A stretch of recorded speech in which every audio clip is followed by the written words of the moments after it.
Мы прошли уже 4 главу наполовину. Мы сейчас в самой такой центральной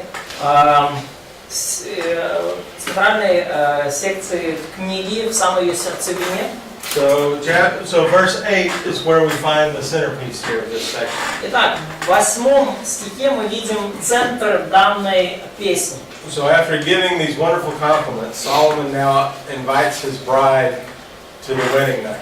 И вот просто вот осыпав свою невесту такими чудесными комплиментами, Соломон уже приглашает свою супругу на их первое брачное ложе. So in verse 8 he says, "Come with me from Lebanon or to Lebanon." И в 8 стихе он говорит: пойдем со мной с Ливана или на Ливан, можно так прочитать. And actually the word there is to view, to look at. И слово здесь, да, пойдем посмотреть, буквально. It's kind of like let's take a vacation together. То есть, как будто давай отправимся на каникулы вместе. And what the vacation is, they're going to go to the top of the mountain and come back down the mountain. И каникулы выглядят следующим образом: они поднимутся на гору и спустятся с горы. So in other words, that's a description of seeing all the heights and then coming down the heights. То есть это описание того, как они поднимутся на вершину, увидят все вот эти высоты с высоты и потом спустятся вместе. So he invites her to come with him. И он приглашает ее пойти в это путешествие с ним. And so notice we have the heart beats faster in verse 9. И вы видите уже с 9 стиха, что сердце начинает биться быстрее. And in verses 10 and 11, what we really have here is physical activities. We have foreplay. И что мы видим уже в 10-11 стихах, мы видим, как уже это уже физическая составляющая вступает в дело. And by the way, guys, this is a necessary part of biblical lovemaking. И, кстати, друзья, это, особенно мужчины, это с библейской точки зрения совершенно необходимая часть того, что значит вообще заниматься любовью. And if you read verses 10 and 11, you see that their bodies are getting warmed up. И в 10 стихе и в 11 вы видите, что тело невесты начинает разогреваться. Now, the word for love in verse 10 is this word doth again. Слово любовь в 10 стихе, опять же, это слово дот, это эротическая любовь. And this is this erotic enjoyment of marriage. То есть это эротическое наслаждение брака. And there's nothing wrong with that. И ничего нет в этом плохого. Notice that at the end of chapter 3, the contract's already been signed, so they're already married. И обратите внимание, в конце 3 главы уже все документы подписаны, то есть они уже в браке. At the end of chapter 3. Yeah, at the end of chapter 3, we had the marriage procession. Да, в конце 3 главы мы уже видим свадебную процессию. So there's already a public recognition that they're married. И уже есть публичное признание того, что они муж и жена. And so now they're enjoying their marriage. И теперь они наслаждаются своим браком. Now in verses 12 through 15, we have the consummation of marriage described as a garden. И с 12 по 15 стих мы видим, что вот этот брачный союз описывается как сад. So notice in verse 12 that the garden is locked. This is the bride's virginity. И 12 стих говорит о запертом саде и подчеркивается девственность невесты. And garden imagery is used in the ancient world for sexual activity. И вообще образ сада использовался в древней поэзии как образ сексуальной близости. Now Samson, who's a horrible guy in the Old Testament. Самсон, который в Ветхом Завете, один из, наверное, худших героев в кавычках. At his wedding, he accused all his fraternity brothers of plowing with his heifer. На своей свадьбе он обвинил, так сказать, там fraternity, like her relatives. All his Philistine brothers-in-law. Обвинил всех своих филистимских, так сказать, новых родственников в том, что они пахали на его телице. And that was just mean and vulgar. И это очень грубо и вульгарно. Now this is very tasteful, what Solomon is saying. Но то, как выражается здесь Соломон, оно сказано все с очень большим вкусом. So the woman's garden is locked. In order, it's fenced in, it's closed and protected. И сад Суламиты, он заперт, поставлен забор и повешен замок. And that's a description of her virginity. И это описание ее девственности. And so that shows the state that you should be in when you get married. И это описывает желаемое состояние, когда вы вступаете в брак. Now, let's see. Is this the passage? Let's see. Yes. And so if you look at verse 16, И посмотрите 16 стих. you see the woman say that my garden is doing these things. My garden? Yeah, my garden uses the first person singular. Да, мы видим в 16 стихе, уже говорит Суламита, она говорит, да, подуй на сад мой. And at the end of verse Она 16, используется уже личное местоимение мой. at the end of verse 16, she says, "May my beloved come into his garden."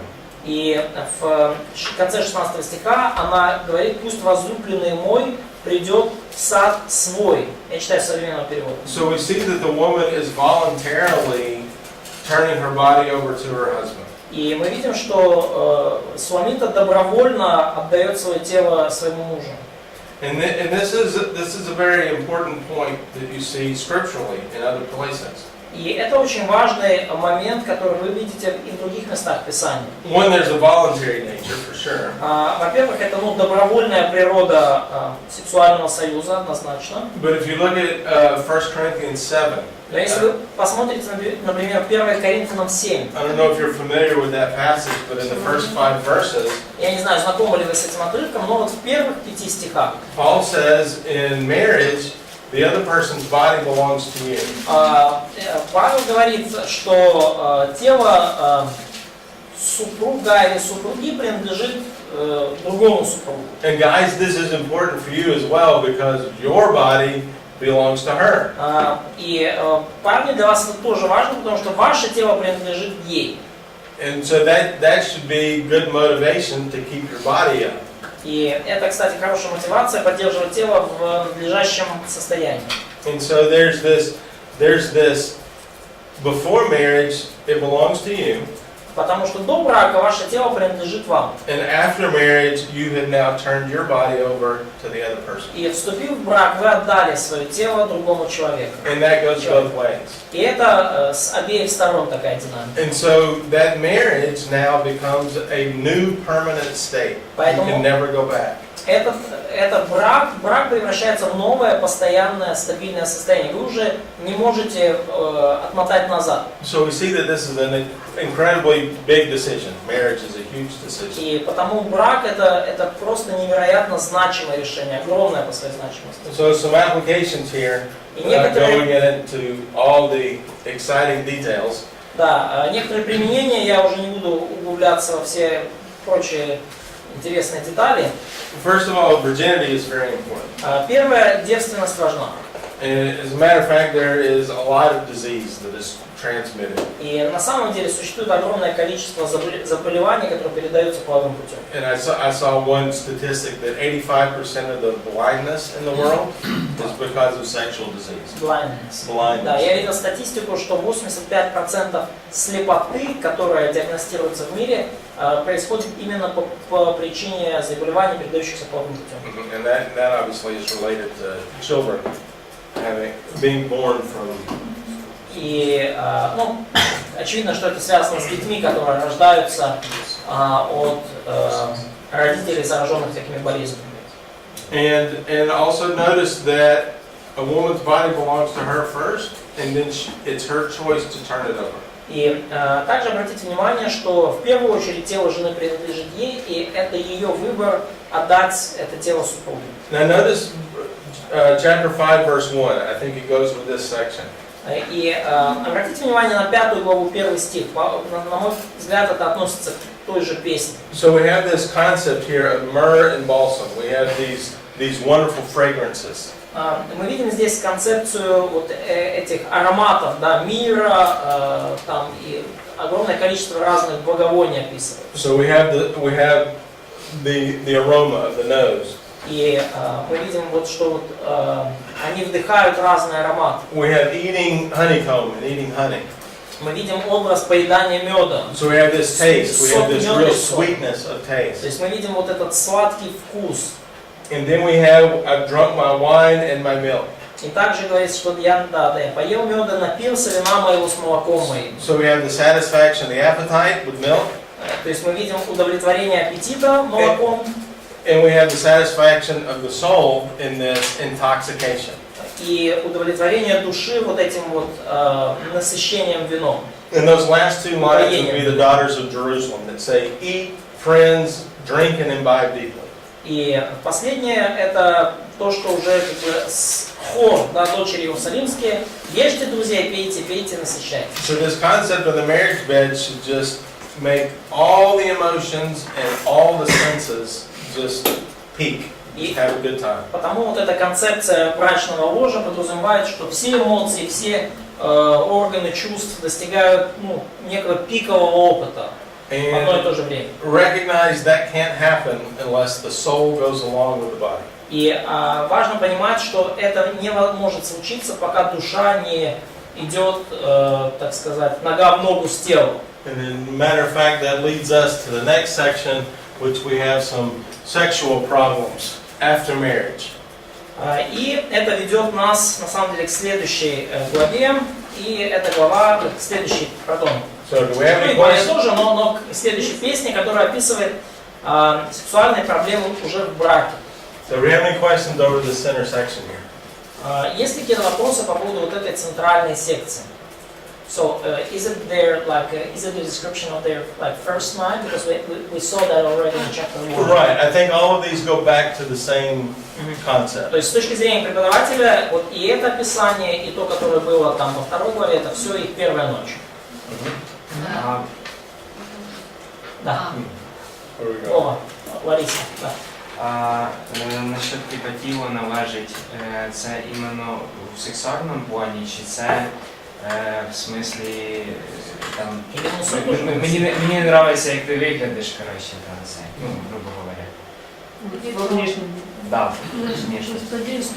So this idea of owning others' person body, is it just like a sexual aspect, or like I don't like some things about your appearance, just go and do something with that? I think it has more to do with responsibility. Я думаю, что это больше вообще говорит об ответственности. I mean, just like what's the phrase that you wouldn't do, like the man's supposed to love his woman because he wouldn't damage his own body. Да, потому что, например, говорится в Ефесянам, на 5 главе, что мужчина должен любить жену, потому что никто не причиняет ущерб собственному телу. I mean, if you wouldn't hurt your own body, you obviously wouldn't hurt your wife's body. То есть, если вы не раните собственное тело, то очевидно, что вы не будете ранить собственную жену. And I think that's a lot of the concept. Я думаю, что вот в этом суть концепции. But it's also a concept of responsibility in that for good things. I mean, you want their body to feel great. Да, но это также то, что концепция, которая указывает на хорошее отношение к телу другого человека. Вы хотите, чтобы тело супруга или супруги было в наилучшем состоянии. And just to be downright honest, I think a lot of Christian families, a lot of Christian guys don't realize a woman is supposed to have a wonderful time sexually as well. И, как бы уже говоря немножко более о практичных вещах, я думаю, в христианских браках часто, что мужчины не воспринимают всерьез то, что женщина тоже должна чудесно себя чувствовать и в сексуальном плане тоже. And I think that's a tragedy. Я думаю, это трагедия. I mean, I know a lot of women that didn't know they could have a good time. Да, и they can have. Yeah, they didn't realize they could. Да, и я знаю многих женщин, христианок, которые они даже не осознают, что это может быть хорошо. And they grew up in families that never talked about sex. Они выросли в семьях, где никогда не говорилось о сексе. I think it's more responsibility. И я думаю, что опять же, эта концепция принадлежности тела больше подчеркивает ответственность. So Larissa has a question. Лариса, вопрос. Просто было так сказано, что много типа о снах. Я вижу только первый раз, что вот это И сон. сейчас увидите еще раз. Еще будет. So you said you talked about the dreams. So we saw one dream already. So where is another one? Here's the next one. Вот следующий. Yep. Кошмарные сны, типа. So like a nightmares. Yes, basically. Да, по сути это кошмар. Да. Yep.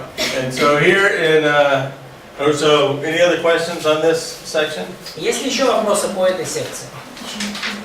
All right, so now let's move to the next section, which is a fairly long То section. есть до этого не было. Да, ну переходим к следующей секции. Да, довольно длинная, да, секция вышла. So,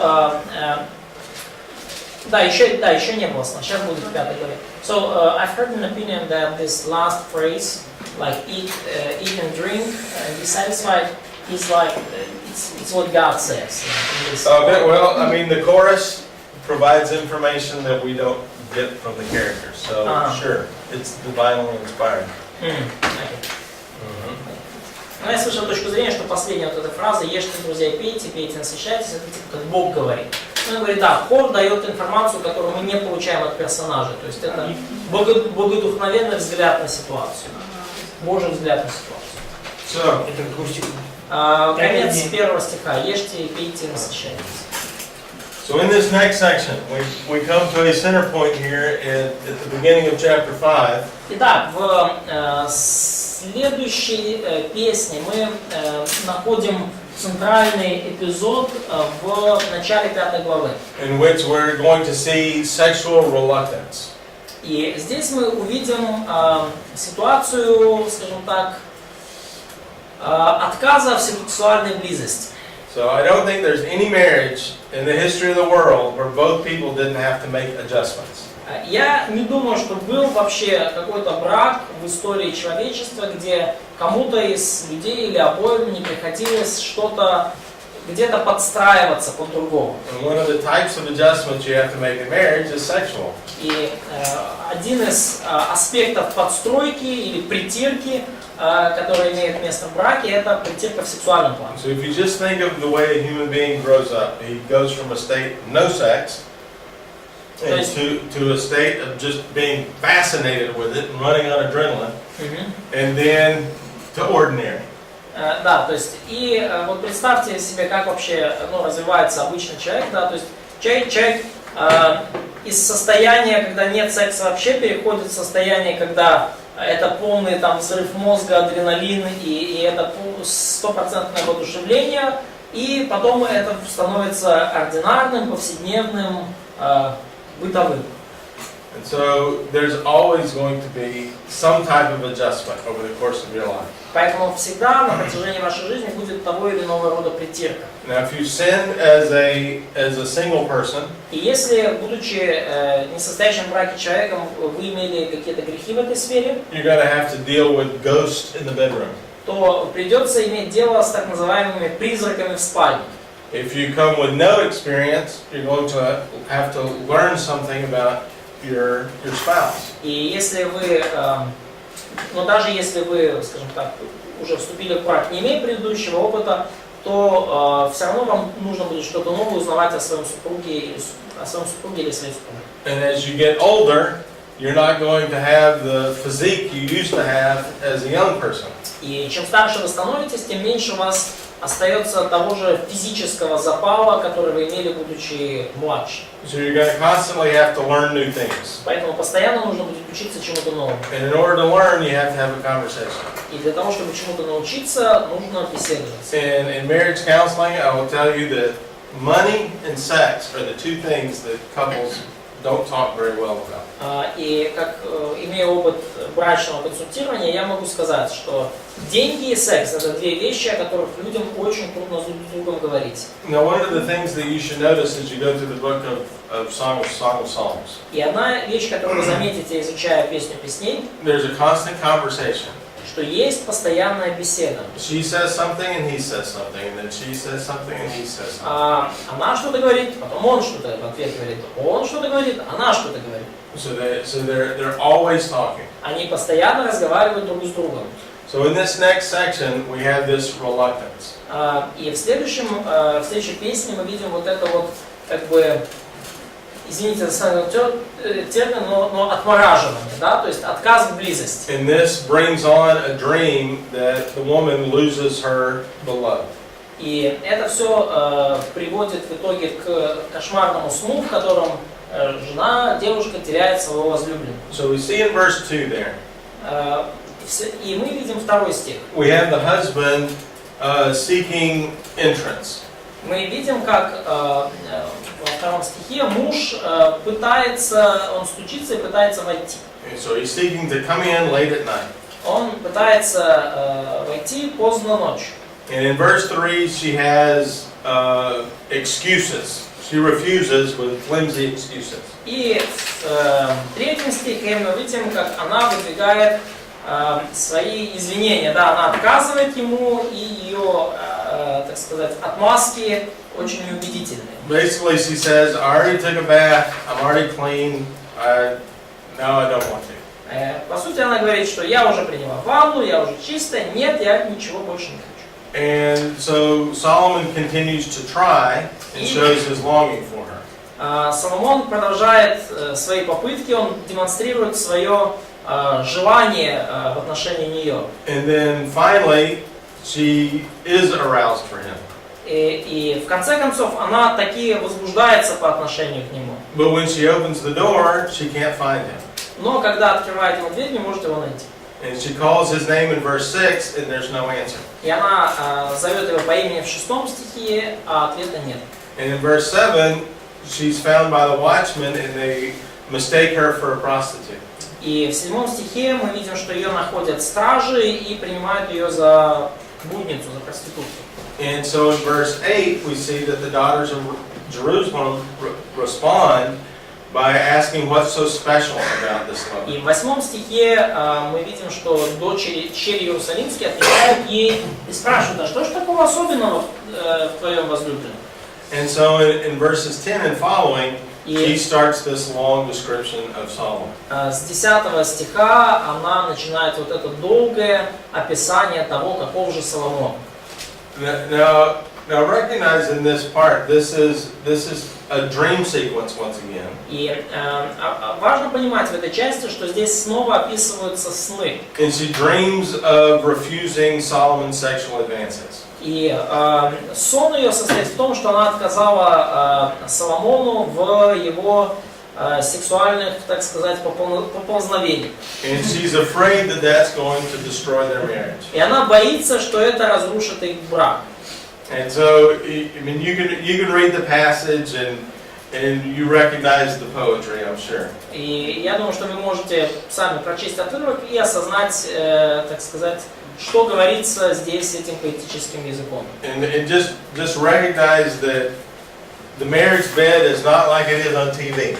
И важно понять в этом контексте, что брачное ложе совсем не так устроено, как об этом по телевизору показывают. There's a lot of real life excuses. Есть огромное количество разных отмазок и отговорок, которые существуют в реальной жизни. And so that's what she does. She gives him these excuses. И вот что она, в общем-то, как она поступает по отношению к нему, она пытается отморозиться, отмазаться, отказать. So you think the whole plot from verse 2 is a dream. It's not a real situation. Yeah, It's a real situation that followed by a dream. Yes, it's either described as a dream or described as poetry. Да, ну тут мой вопрос в том, это все сон или это некая реальная ситуация, вслед за которой пришел сон. И он говорит, ну это или все сон, или оно как-то здесь просто описывается поэтическим In other words, I don't think she ran outside the house in her night clothes and got caught by a watchman. Иными словами, я не верю, что она выбежала там в ночнушке из дома, ее поймали стражи. Это нереально. No, I think she felt inside that I'm trapped, I'm caught by the police, I feel like a prostitute. И я думаю, что она просто внутри себя почувствовала, что я в ловушке, меня поймала полиция, я чувствую себя как блудница. And all of these are feelings that you can feel when you're in the bedroom. И все эти чувства вы можете испытать в своей спальне. And so recognize over time in marriage, you get older and you don't look as good and you you have problems at work and things are on your mind. И важно понять, что в браке оно со временем, с возрастом все оно как-то меняется, и вы уже не так хорошо выглядите, и уже у вас как бы куча забот, и разные проблемы на работе, и все это как бы затуманивает. As I don't know if you know Foxworthy, but as an American comedian says, you wake up and your kids are tickling your toes. Да, то есть вы просыпаетесь, да, как там, один американский комик говорит, и ваши дети уже как бы, так сказать, дергают вас за пальцы ног, да, щекочут вас за пальцы ног. That really ruins the ambiance of the bedroom. Да, ну вот такие ситуации, они, конечно, разрушают такую особую обстановку спальни. So how do we get back together? And that's where we are at this point. И как же снова восстановить отношения, как нам снова быть вместе, да, и об этом говорится дальше. So in verses 10 through 16, the woman starts remembering all of these wonderful things about him all over again. В стихах с 10 по 16 девушка, жена, начинает вспоминать все хорошее, что она, все замечательное, что она помнит и знает о своем возлюбленном. And she describes her husband in very loving terms. И она описывает своего мужа в очень таких нежных выражениях. And recognize once again, just as he described her, she now makes very specific descriptions of him. И обратите внимание, опять же, как он ее описывал очень так конкретно и детально, так и она его сейчас описывает тоже во всех подробностях. And one thing we want to notice here is after this event, she is not tearing down her husband. She's actually describing him in a positive way. И очень важно заметить, что после этого события она не пытается как-то, скажем так, уничижить своего мужа, она наоборот описывает его в очень позитивных терминах. And notice how she finishes verse 16. И обратите внимание, как заканчивается 16 стих. He's completely desirable, and he's my beloved, and he's my friend. Она говорит, что он verse 16. Yeah, verse 16 of chapter 5. Yeah, I see. I'm just trying to. You're literal now, or you're just. Yeah, well, he's wholly desirable, and he's my friend. Да, и она описывает, она говорит, что он полный, он очень желанен ей, и она говорит о нем. Ага, да, уста его сладости, все в нем желанно, и она говорит, что он мой возлюбленный, и вот он мой друг. And so, вот каков мой друг, черри Иерусалима. this is one of the ways that you're going to solve these problems in marriage. И вот таким образом вы можете решать конфликты в браке, проблемы в браке.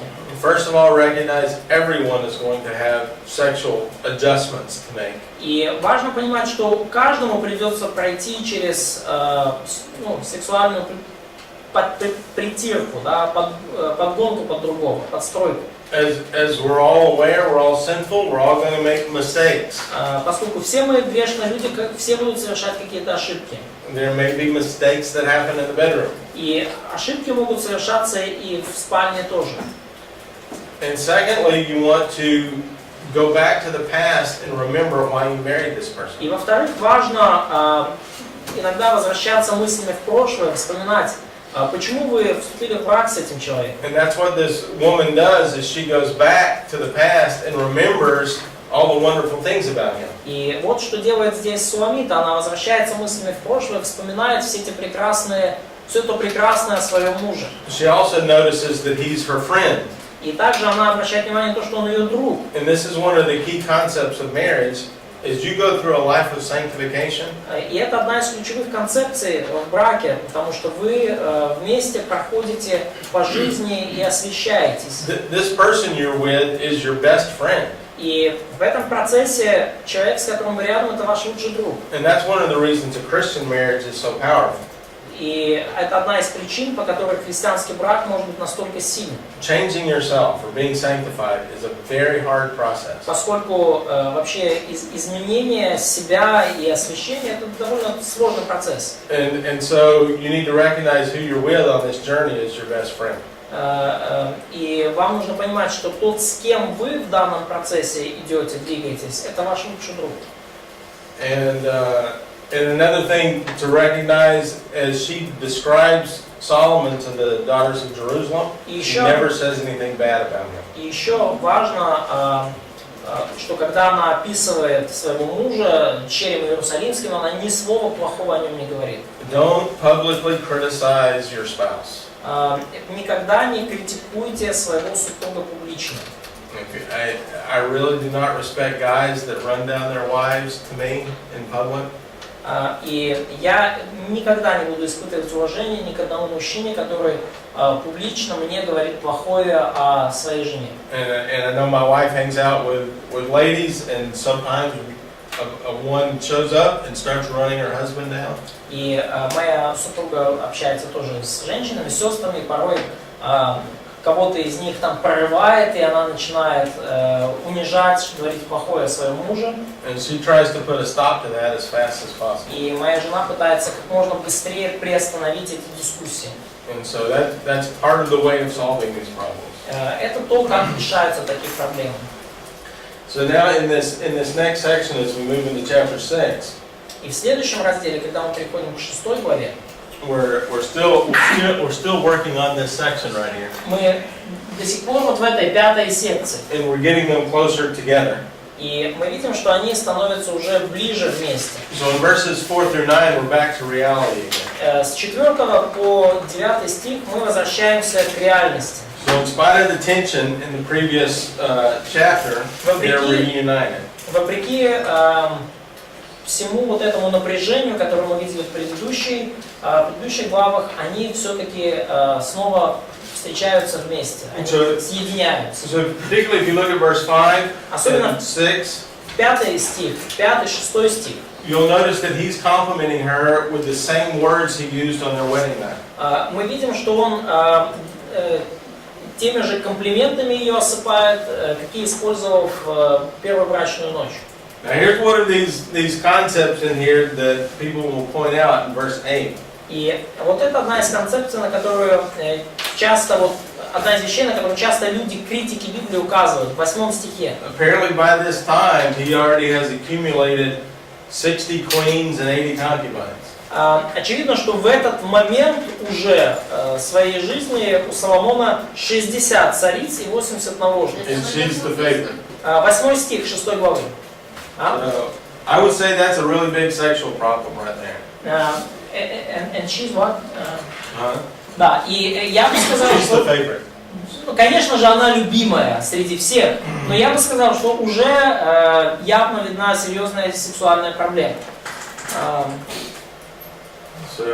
So you think he just married those ladies and just let them alone? I don't know. There's a lot of problems that can be had in marriage for sure. Да, но как бы там ни было, какой бы статус этих цариц и наложниц не был в жизни Соломона, но явные проблемы. Явные проблемы. And so yeah, so that would turn me off, that's for sure. Да, вот это, конечно, меня бы тоже немножко обломало, да, я бы тоже так немножко воспринял это негативно.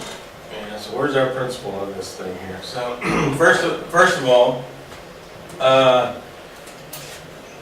you need to recognize that your spouse is not there to perform for you. И принципы, которые мы можем из этого извлечь, это в том, что, во-первых, ваш супруг или супруга, в вашей жизни не для того, чтобы устраивать вам шоу. And your love for them should not depend on their performance. И ваша любовь к вашему супругу или супруге не зависит от того, как другой человек поступает. Marriage is about sanctification. Суть брака в освящении. And so your love for them should include the things that they do wrong. И ваша любовь к супругу, она покрывает даже те вещи, которые неправильны. Your love should be commitment based on the contract. Ваша любовь должна быть посвящением, которое основано на договоре. And therefore, if there's a performance problem, then you help them through that. Поэтому, если где-то на пути ваш супруг оступается, то вы помогаете ему. And recognize, outside the bedroom, this still goes. И этот процесс, он имеет место и помимо спальни. If guys are having problems in their job, Если у мужчины, у парня проблемы на работе, the wife should be there to support him to find a new job or to get better at his job. то супруга должна быть рядом и помочь ему найти другую работу или как-то улучшить ситуацию на нынешней. If the wife is having a hard time with the children, Если жене трудно дается воспитание детей, the husband needs to be there to help her with the children. и то мужу надо быть рядом, чтобы помочь с детьми. And one of the ways to make sure you refresh your marriage is to go back to the honeymoon. И один из способов немножко освежать свой брак — это возвращаться каким-то образом к своему медовому месяцу. Go back to a place that you remember together, that you had fun. Возвращайтесь на то место, где вы были вместе, место, о котором вы помните. In verses 5 and 6, Solomon goes back to the original compliments he made to her. И в 5-6 стихе он возвращается к тем изначальным комплиментам, которыми он ее осыпал. Let's see. All right, and so next what they do is they return back to Galilee. И следующее, что они делают, это они возвращаются в Галилею. And so here's one of the ways that they come back together. Вот один из способов как-то объединиться снова и восстановить отношения. And so here we again see the first person used. И здесь мы видим, снова используется первое лицо, Let's see. монолог от первого лица. Yeah.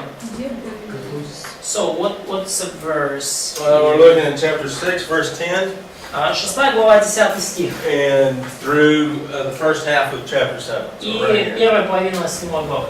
And so this section has been labeled the dance of Маханей. yes.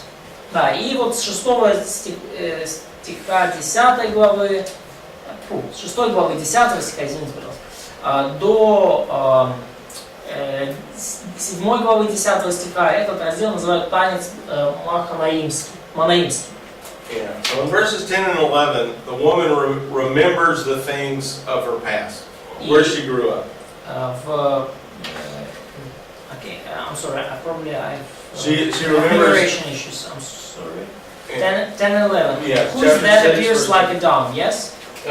Yes. Mm-hmm. Да. В 10-11 стихе she remembers what one more time? Yeah. So in verse 11, she remembers the orchard she grew up in and Да. the flowers of the valley. В 10-11 стихе она вспоминает места, где она выросла. Рощу, долину, лозу. And so then she starts thinking about these fond memories. И она начинает прокручивать вот эти приятные, веселые воспоминания. So in the rest of the book, there's going to be a little adventure, a little traveling adventure back to her family. И оставшаяся часть книги — это такое небольшое путешествие, небольшое приключение, когда они отправляются вместе назад туда, где жила ее семья. Let's see here. Back to my notes. All right. So we have this description of the dance of Mahanaim. И далее мы видим chapter 7, yes? Yeah, chapter 6, verse 10 through chapter 7, verse 10. Да, вот из 7 до 10 стиха мы видим это описание танца Манаимского. Два лагеря, да? Два лагеря. Какие два лагеря? Да, Маханаим, все правильно. Маханаимский танец, да, два лагеря, да. It's the last line of verse 13. Да, это 7 глава 1 стих или 6 глава 13 стих, если в украинской Библии. And so it's translated however you translate it, two companies maybe. Yeah, two camps. Maybe. Yeah, two camps. Да. And so, 7 глава у нас опять проблема с нумерацией. Да. I don't think we really know what that word means. И мы, я думаю, вообще не понимаем, что означает слово Маханаим. It's translated as two companies, but I have no idea. Maybe a style of dance or something like that. A style. Ага, да. Что означает маханаимский танец? Там две компании или два лагеря. Является ли это особым каким-то стилем танца? Что это? Мы в курсе. Что? Бал, типа мужчина. Like a special, like a ball dances when you have Yes. men and women together. Yes. Yeah, exactly. So, at the beginning of chapter 9, verses 1 through 9, И в начале, you mean 7? В начале 7 главы с 2 по 10 стих. So she's dancing to display how beautiful she is. Она танцует и показывает, какая она красивая. And Solomon describes her beauty. И Соломон описывает ее красоту. So notice the poetry part of this first of all. И обратите внимание поэтическую часть. So it starts at the movement of her feet and her thighs in verse 1. В стихе втором описывается движение ее ног. Да, ноги в сандалиях и изгиб бедер. And so, of course, if she's dancing, all the movement's going to be down low at her feet. Да, ну и, конечно, если она танцует, то все ее движения будут, так сказать, от ноги идти. And so, verse 2, he goes up to the navel and the waist. В третьем стихе он переходит к пупку и животу. In verse 3, the breast. В четвертом стихе уже поднимается взгляд на груди. In verse 4, neck and eyes and nose. В пятом стихе шея, глаза и нос. In verse 5, her head and her hair. В шестом стихе голова и волосы. So he looks all the way up her entire body, her total body. То есть он смотрит вот снизу вверх на все ее тело. And he's totally captivated by her. И он абсолютно пленен ею. And so when the dance is over, they begin to make love. И когда танец заканчивается, они начинают заниматься любовью. And this is a description in verses 6 through 8 of climbing a palm tree. И вот это вот, собственно, образ, который в стихах с 7 по 10 по поводу пальмы, да, залезть на пальму. In verse 9, it's compared to drinking a very good wine. И в 10 стихе это сравнивается с тем, чтобы попробовать наилучшее вино.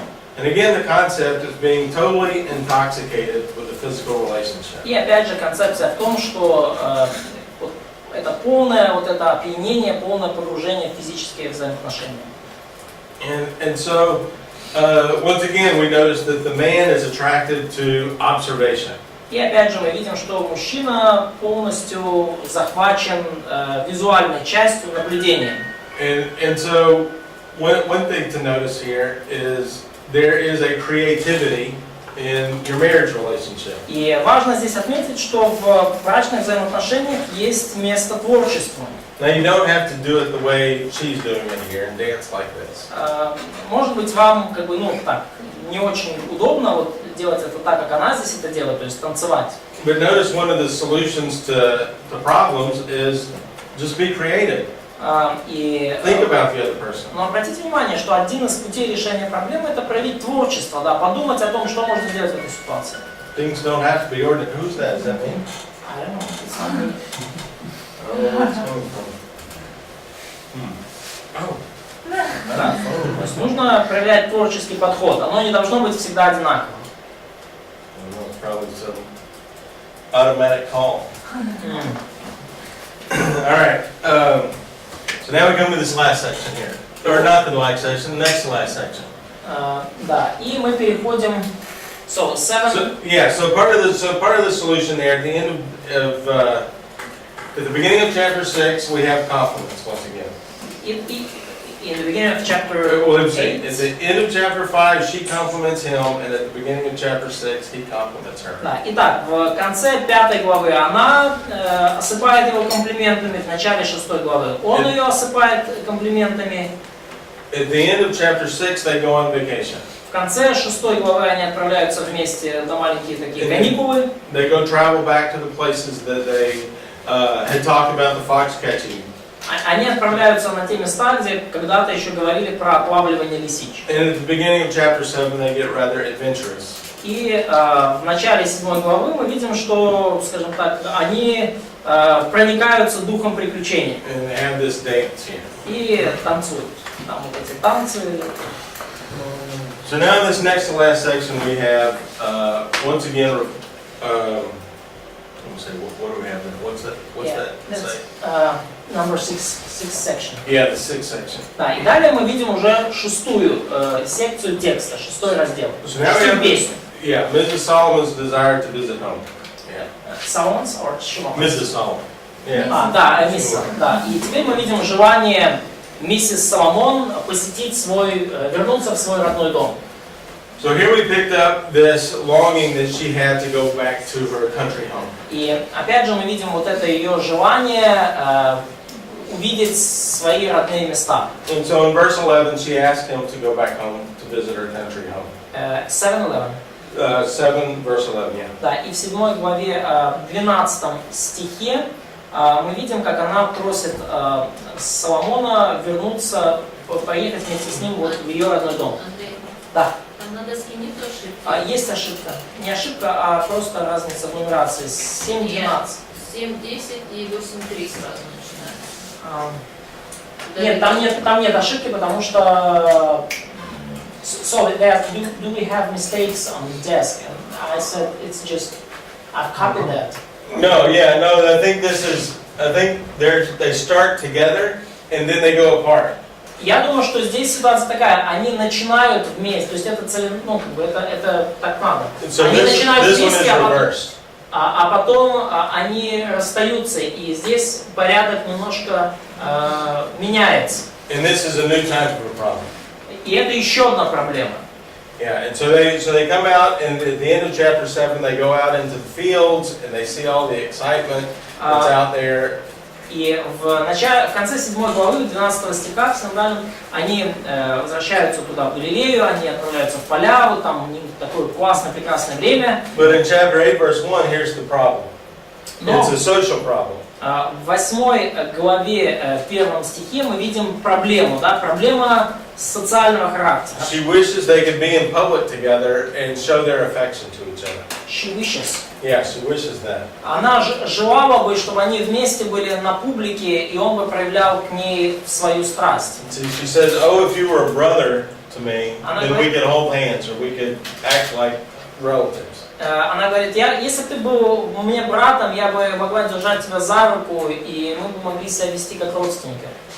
So we see once again there can be social difficulties in marriage. И мы видим снова, что могут быть некие социальные, общественные трудности в браке. And sometimes this happens in marriage that your friends don't accept your wife. И порой такое случается, что ваши друзья не принимают вашу жену. Or vice versa, the wife's friends don't accept the husband. Или наоборот, друзья жены не принимают мужа. And this is very challenging. This is a hard part of marriage. И это очень сложно, это тоже часть брака. And it always breaks my heart when you see a young person come to fame and then get divorced after 25 years. И очень всегда тяжело видеть, когда молодой человек там приходит там к вершине славы и после 25 лет брака в итоге разводится. And sometimes you'll see it publicly with an actor or actress or something. И часто вы видите это как публичные такие вот скандалы, когда актер или актриса. I remember a guy that wrote very good novels. He was a good author. И я помню одного человека, который писал очень хорошую прозу, замечательный автор. And after he became really famous and made a lot of money writing his books, he left his wife, who was married 25 years. После того, как он стал знаменит и начал получать хорошие гонорары за свои книги, он развелся со своей супругой, с которой они были вместе 25 лет. And a lot of this happens because you have different social circles. И часто такое происходит, потому что у вас разные круги общения. And so, anyway, that can be a challenge in marriage as well. И это может быть большим вызовом, большой проблемой в браке, как для мужчины, так и для женщин. And you have to recognize that your spouse is the one that you have a lifelong contract to. И нужно понимать, что именно с вашим супругом или супругой у вас договор на всю жизнь. And so here in our last 10 minutes, we're down to the last little section. И мы уже переходим к последней, last song. Yeah, the last Мы one of the переходим songs. к последней из песен. It starts from 6. Yeah, verse 5 through 14. Да, и это стихи с 5 по 14. So now we have the couple has traveled home to the home of the wife. И теперь мы видим, как пара приезжает в дом жены. And so the chorus asks who this person is. И хор молодых женщин спрашивает, кто это? Кто этот человек? And Solomon points out the apple tree where he once found her sleeping. И Соломон упоминает, so it's like male is speaking in verse under 5. the apple tree I rose you, yes? Yeah, so this is Solomon speaking in verse 5. In our text it's a male voice, it's female voice, I'm sorry. Oh, really? Yeah. Okay. Но, да, в 5 стихе с точки зрения Соломона, Well, you'll notice that this is a really hard problem in the Song of Solomon, is who's speaking. да, очень вообще трудно, в 5 стихе позиция преподавателя, что говорит Соломон, да, под яблони разбудил я тебя. И вы вообще заметите, что трудно понять, кто говорит. Yeah, and you'll see differences in this. Да, и вы увидите разные подходы к этому. Yeah. And so he's taking her home, or she's taking him home to her old home. То есть она его привозит в дом, где родилась. And let's see. Септуагинта разбудил. Септуагинта мужской. Yeah, in Septuagint it's male is speaking. Yeah. And then in verses 6 and 7, we see these really strong words that their marriage contract is renewed. И в 6-7 стихах мы видим очень такие сильные слова, подчеркивающие, что их брачный договор обновлен. So they have gone through a lot of these problems. Они прошли через многие эти проблемы. But they're now securing their marriage once again. Но они теперь снова укрепляют свой брак, они защищают его, они дают, такое обновленное посвящение друг другу мы видим здесь. And basically that's what's happening here at the very end of the book. И вот именно это, по сути, здесь происходит в самом конце книги. And so one application from this is that sometimes it's appropriate to renew your contract. И одно из применений в том, что порой уместно обновить брачный завет. I mean, not necessarily have a second wedding or that kind of thing, but sometimes you need to pledge your allegiance at a later date. Но это не значит, что надо там устраивать вторую свадьбу и все такое. Но иногда есть смысл, даже на Западе делать такие церемонии, повторения брачных клятв. And particularly if you've had a really major problem with your marriage. И особенно, если у вас в браке случилась какая-то действительно серьезная проблема. And so this second wedding, once again, is in public, and this time it's not Jerusalem, this time it's in her hometown. И вот эта вторая свадьба, да, вторая церемония, она тоже публичная, но в этот раз не в Иерусалиме, а у нее дома. And so that keeps things fresh as well. Да, и это тоже помогает немножко освежить отношения. So anyway, so that's kind of the shape of the book. Hopefully you have a flavor of what's going on. Так книга сформатирована, я надеюсь, вы получили какой-то, так сказать, понимание, вкус того, как здесь все происходит, как описано. But you see there's a variety of problems that go through. Но вы видите, что здесь огромное количество проблем, через которые они проходят. There's just to run through those 7 problems again, there's a problem of self-perception. Опять же, да, чтобы кратко очертить вот эти проблемы. Первая это проблема препятствия, это восприятие себя. Fox catching, get those things that will destroy the roots of your marriage. Да, неуверенность в своей внешности. Следующая проблема это вот эти лисенята, маленькие проблемы, подкапывающие ваш брак изнутри. This fear of losing your lover. Страх потери своего возлюбленного.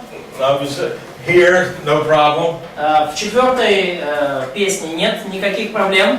There's a reluctance sometimes in the bedroom. Но в 5 мы видим, что вот этот отказ от близости часто случается на супружеском ложе. Not getting the public recognition that you want. Также то, что вы не получаете того публичного признания от ваших друзей, которого хотели бы.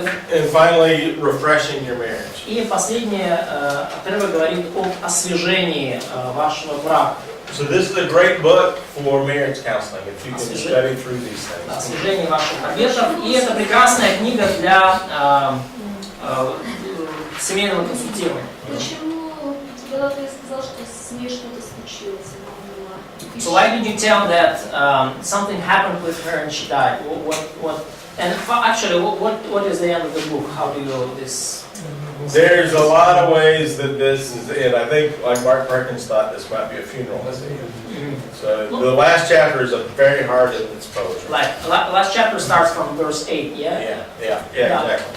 Последняя часть книги, она начинается как это поэзия, и некоторые считают, как, например, Марк Перкинс, один из предыдущих преподавателей по этому курсу, он считает, что это описание как бы похорон, да, и описание смерти Суламиты.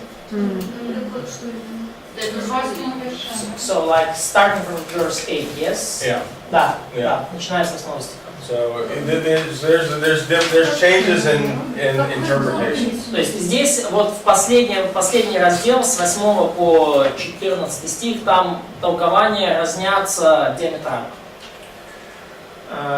So I just think by the time how did you put it? Because in your notes, like it's all the part of seventh song, or yeah, I think it's all in this last section, but I'm going off of other people that have done more research than I have. да, то есть как бы у меня здесь записано как стихи, как оно может сопоставляться, но я исхожу из исследований других людей, которым больше доверяю, чем себе. То есть что это на похоронах, вот типа последнего, да, вот вы говорите? В 8 главе с 8 стиха. So it could be that the last verses of chapter 8 describe like funeral. Mark was talking about the like death because of like delivery. And, Possibly. And like that. Марк Перкинс, один из предыдущих преподавателей на этом курсе, упоминал, что, возможно, с 8 по 11 стих говорит о смерти по причине родов. И именно это, в общем-то, принесло разделение. Главы 8. 8 глава, конечно, да, в главе 8 сейчас. Да. Это одно из возможных истолкований. Андрей, а первое ты сказал восприятие чего? Восприятие собственной внешности. So this is a very rich book. There's a lot of wonderful poetry in it. И это очень богатая, очень насыщенная книга, там очень много поэзии. If you spend time studying it, thinking of this as a marriage book, you'll see a lot of interesting things. И если вы действительно потратите свое время, исследуя ее именно как книгу о браке, вы увидите очень много полезного и интересного.